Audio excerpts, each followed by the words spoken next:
এবার আমি এটাকে রান করি, আবার কম্পাইল করতে হবে। কম্পাইল করলাম, রান করলাম, দেখো তার মানে কি এখানে কনস্ট্রাক্টর চেঞ্জ হয়েছে। আমরা যেখানে এখানে দেখো আউটপুটটা কি হয়েছে, this is from default constructor to parameterize constructor from default constructor, মানে কি এখানে ডিফল্ট কনস্ট্রাক্টর ইউজ করেছি, মানে এটা প্রিন্ট হচ্ছিল, কিন্তু তার আগে আমি এই প্যারামিটারাইজ কনস্ট্রাক্টরকে কল করেছি, মানে কি এই যে এই লাইনটা, এই যে লাইনটা হচ্ছে এ ইন্টারনালি এটাকে কল করছে, এই প্যারামিটারাইজ কনস্ট্রাক্টরকে কল করছে। আমি আরেকটা কনস্ট্রাক্টর আরেকবার ওভারলোড করি, constructor computer student. Constructor overload করার জন্য ডেফিনেশন একটু চেঞ্জ করতে হবে, কম্পিউটার স্টুডেন্ট। ডেফিনেশন চেঞ্জ করার জন্য কি করতে হবে,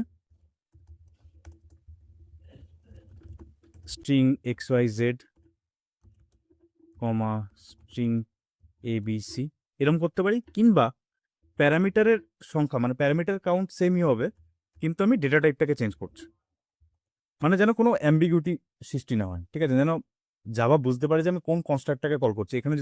এখানে যদি আরেকটা স্ট্রিং করে দিতাম তাহলে কিন্তু হতো না, কারণ এখানে সেম ডেফিনেশন আছে, এখানে সেম ডেফিনেশন আছে, তো জাভা বুঝতে পারবে না যে কোন কনস্ট্রাক্টরটাকে অ্যাকচুয়ালি কল করার চেষ্টা করা হচ্ছে, বুঝতে পারলে? তাহলে আমি যদি ডেফিনেশন চেঞ্জ করে দিই,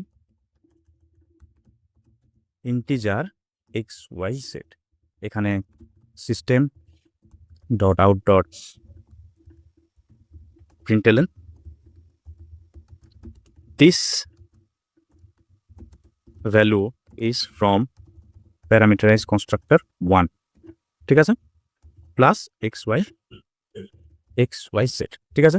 এবার এখান থেকে আমি কল করছি দিস, সাপোজ আমি 1000 পাঠালাম, তার মানে কি হবে, আউটপুট কেমন আসবে, যদি এখান থেকে এটা আমার এন্ট্রি পয়েন্ট, এখানে অবজেক্ট ক্রিয়েট হবে, এই অবজেক্ট ক্রিয়েশনের সময় কি হবে, এই ডিফল্ট কনস্ট্রাক্টরকে কল হবে, এই ডিফল্ট কনস্ট্রাক্টরটা কি করবে, এই প্যারামিটারাইজ কনস্ট্রাক্টর মানে এই কনস্ট্রাক্টরকে কল করবে, এই কনস্ট্রাক্টরটাকে যখন এক্সিকিউট হতে যাবে তখন এই যে দিস, এই যে ইন্টিজার ভ্যালু পাঠিয়েছিস তার মানে হচ্ছে এই কনস্ট্রাক্টর কল হবে, মানে সবার ফার্স্টে এটা প্রিন্ট হবে, তারপর এটা প্রিন্ট হবে, তারপর এটা প্রিন্ট হবে, ঠিক আছে।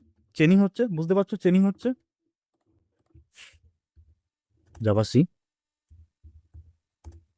দেখতে পারলে যে ফার্স্টে যে ইন্টিজার প্যারামিটারাইজড কনস্ট্রাক্টরটা ছিল সেটা কল হয়েছে, তারপরে যেটা স্ট্রিং প্যারামিটারাইজ কনস্ট্রাক্টর ছিল সেটা কল হয়েছে, তারপরে ডিফল্ট কনস্ট্রাক্টর কল হয়েছে, মানে কি এখানে চেনিং হয়েছে, এখান থেকে ফার্স্টে এখানে গেছে, তারপরে এই দিস কিওয়ার্ড ইউজ করে এখানে এসছে, তারপর এই দিস কিওয়ার্ড ইউজ করে এখানে এসছে, তো ফাইনালি আউটপুট এসছে এটা প্রিন্ট হয়েছে, তারপর এটা প্রিন্ট হয়েছে, তারপর এটা প্রিন্ট হয়েছে, বুঝতে পারলে? এটা হচ্ছে constructor chain this keyword use করে।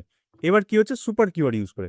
সুপার কিওয়ার্ড কখন ইউজ করা হয়, সুপার কিওয়ার্ড ইউজ করা হয় যখন কোনো প্যারেন্ট ক্লাসের কনসেপ্ট আসে। চলো একটা ক্লাস বানাই।